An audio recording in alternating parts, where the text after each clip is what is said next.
Hello friends, இன்னைக்கு நம்ம சேனல்ல பிரெட் அல்வா எப்படி செய்யறதுன்னு பார்க்கலாம் வாங்க. Welcome to Tamil food masala. நம்ம சேனலை இதுவரைக்கும் சப்ஸ்கிரைப் பண்ணாதவங்க சப்ஸ்கிரைப் பண்ணுங்க.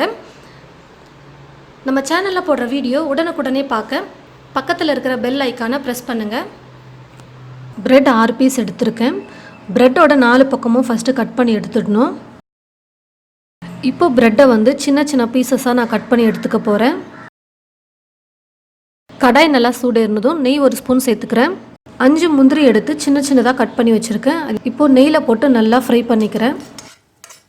முந்திரி நல்லா பொன்னிறமாக வந்ததும் அதை ஒரு பிளேட்டில் மாற்றி வச்சுக்கிட்டு அதே கடாயில் கட் பண்ணி வச்சுருக்கிற பிரெட் துண்டுகளை போட்டு நம்ம நல்லா ரோஸ்ட் பண்ணி எடுத்துக்கணும். பிரெட்டை எல்லாத்தையும் ரோஸ்ட் பண்ணி எடுத்ததுக்கப்புறமா அதே கடாயில் சர்க்கரை சேர்த்துக்கிறேன். ஒரு 180 கிராம் சர்க்கரை சேர்த்தா போதும். இது கூடவே பால் ஒரு 150 மில்லி சேர்த்துடுறேன். தண்ணி 100 மில்லி சேர்த்துடுறேன். சர்க்கரை நல்லா கரைஞ்சி கொதிக்க ஆரம்பிக்கணும். அதாவது ஒரு பாகு பதத்துக்கெல்லாம் வர வேண்டாம். ஆனால் நல்லா கொதிச்சு கொஞ்சம் லைட்டாக திக்கானா போதும். ஒரு 2 நிமிஷம் நம்ம இல்லை 3 நிமிஷம் நம்ம கொதிக்க விட்டால் போதும். இந்த மாதிரி ஒரு 2லேருந்து 3 நிமிஷம் கழித்து நல்லா கொதிக்கும் பொழுது நம்ம ரோஸ்ட் பண்ணி எடுத்து வச்சுருக்கிற இந்த பிரெட் பீஸை வந்து சின்ன சின்னதாக பிச்சு போட்டுடலாம்.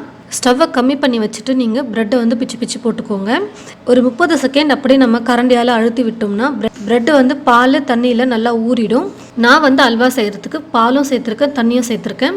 வெறும் பாலில் மட்டும் செய்யலாம், அப்படி இல்லைனா வெறும் தண்ணியை கொண்டு கூட நம்ம அல்வா செய்யலாம். அதுவும் நல்லா டேஸ்ட்டாக தான் இருக்கும்.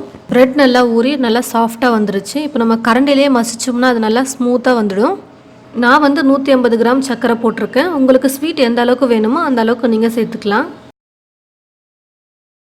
நெய் வந்து ஒரு 6லேருந்து 7 ஸ்பூன் எடுத்து நான் காய வச்சு எடுத்து வச்சுருக்கேன். இப்போது நெய்யை கொஞ்சம் கொஞ்சமாக சேர்த்து நான் மிக்ஸ் பண்ணிகிட்டே இருக்க போகிறேன்.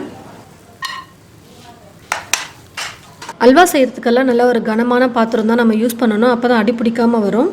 இப்போது மீதி இருக்கிற எல்லா நெய்யும் நான் சேர்த்து நல்லா மிக்ஸ் பண்ணிக்கிறேன். பிரெட் துண்டுகளை போட்டதுக்கப்புறமா ஒரு 15 நிமிஷம் நம்ம குக் பண்ணால் போதும், அல்வா ரெடி ஆகிடும். ஊற்றின எல்லா நெய்யுமே நல்லா அப்சர்வ் பண்ணிக்கிச்சு பாருங்கள். 15லேருந்து 18 நிமிஷத்துக்கு நான் நல்லா குக் பண்ணிட்டேன். அல்வா பாருங்கள் பேனில் ஒட்டாமல் நல்லா சூப்பராக வந்திருக்கு. கடைசியாக வறுத்து வச்சுருக்கிற இந்த முந்திரியை போட்டு நம்ம மிக்ஸ் பண்ணிவிட்டு இறக்கிடலாம். நல்லா மிக்ஸ் பண்ணியாச்சு. இப்போ நான் ஸ்டவ் ஆஃப் பண்ணிடுறேன். பிரெட் அல்வா ரெடி பண்ணிட்டோம்.